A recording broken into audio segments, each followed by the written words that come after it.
Destiny is no matter of chance, but a matter of choice. You are in control of your own fate. But what you cannot control is how others perceive you. Because in a tale of the favorites, the beloved, the heroes, must exist the antithesis.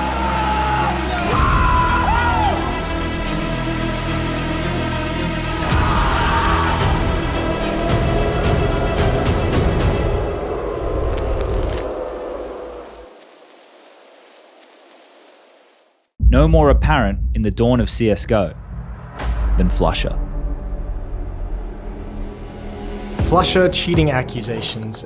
An absolutely wild time. You had a situation where someone like Flusha just had the craziest impacts, always seemed to be in the right place at the right time. He was a cheater in everyone's opinion, and there was no evidence or nothing, and he kind of overcame it by accepting it and taking it in as being a part of him. It's just a really weird thing looking back at it now. Then there was his right-hand man, an anti-hero in the eyes of many for a very different reason. If you'll allow me to be completely honest, I think JW was a piece of shit to be up against on a server. He was just defining all the rules. He would never play by the book. If you compare to football, he was playing dirty, but he was not really doing anything wrong. He was just doing his thing. It's definitely on the top 2, top 3 list of the player I dislike playing the most. Speaking of disruptive playstyles. First found, Twist aggressing. They have to double peek, he's getting his shot, he's hitting another one! I think Simple moved to NA in order to get a new channels, and I think Simple didn't really know what he wanted to do with his career or wanted to do with his life back in the day. It looked like it was a great learning experience for him. He had ups and downs in NA, probably more downs than ups to be fair. But I also do believe that had he not made the move to NA, had he not been in Liquid, had he not been part of all these scandals with Freakazoid, with almost bottling for Team Liquid in a qualifier where there was the team carrying him and not the other way around, I think Simple wouldn't have been as great as he is today. So it really made the character, and it humbled him in a way that he needed to be humble when he was younger. The dilemma that lays in front of all of our perceived anti-heroes. Despite your attributes, your achievements, your accolades, how do you deal with what is outside your control? The perception of a persona, a caricature, founded upon a glimpse of your reality. Doesn't matter where KDM would go. Doesn't matter what country he'd go in. Even on home soil, he would get booed. If he would face Astralis, it would be everyone against him. He's constantly trying to cater into the crowds that he's playing in front, but it doesn't matter. I think the attitude, the color he gives to the game, he will always be the villain, no matter where he goes. And I think he thrives on that as well. He uses that energy, not only for himself, but also for his team.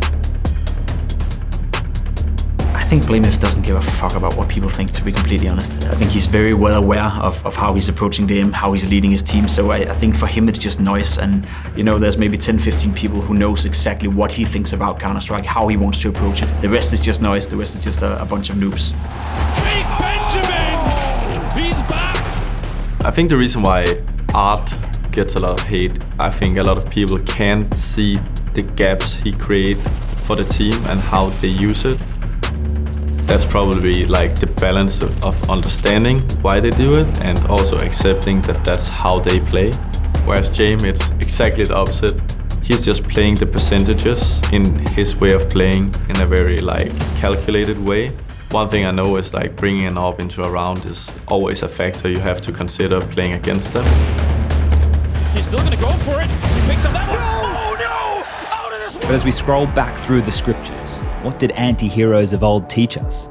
Sure, people can think what they like, but in the end, if you really want it, it doesn't fucking matter. The whole cheating accusations, that can haunt you in kind of stepping into that role of saying, we will be the ones who hate us. And Flusha started really leaning into it. He had the lifted hat on, and he would go on to win, 3 majors? And you realize all of a sudden that we created a monster.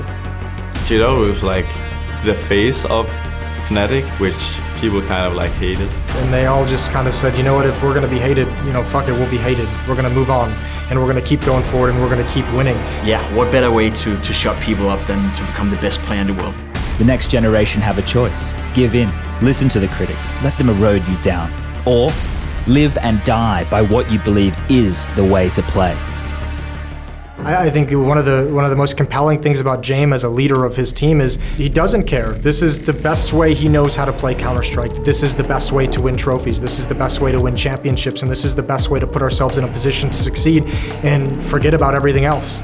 Lean into the caricature. I think Cadian is, with all the rock bottoms that he's hit throughout his career, I think he's really kind of manifested the idea of if you don't laugh, you'll cry. Or choose the inverse. I think blamef is one of the first guys I encountered that has different mindset of grinding. I think that he's really dedicated to his craft. I think blamef has massive ego. You can kind of hear the confidence and the self-assuredness in his interviews and when he talks about the game of Counter-Strike, but I think he has a healthy ego in the sense that it drives him to work so hard. A more risky path to travel. Admission here requires ego. At the end of the day, blamef must prove on the server why his confidence is justified, and I think this new version of Astralis is a perfect opportunity for him to finally prove that. One shared goal, a choice of two roads.